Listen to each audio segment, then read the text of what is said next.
Hi, it's me again with Corel Draw Tips and Tricks. And I just did a video making this font with the gradient going up and down. And while the other video was loading, I was just kind of playing around. This would make a really good reflection font. So I'm going to Control D and make a duplicate. While holding down the control button, I'm just going to mirror it upside down.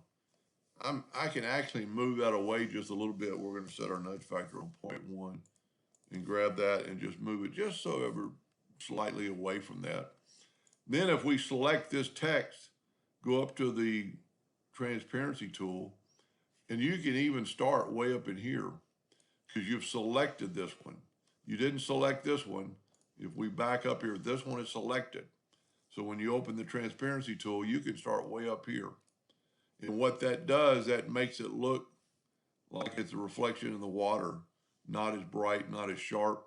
But also you could have skewed this font and then done the same thing with the transparency docker, transparency, just start up there and make it look like it's a reflection in on a tabletop or a water or whatever. You could do this with any kind of trees around a pond, just to give it some transparency, to make it look not as sharp as the original.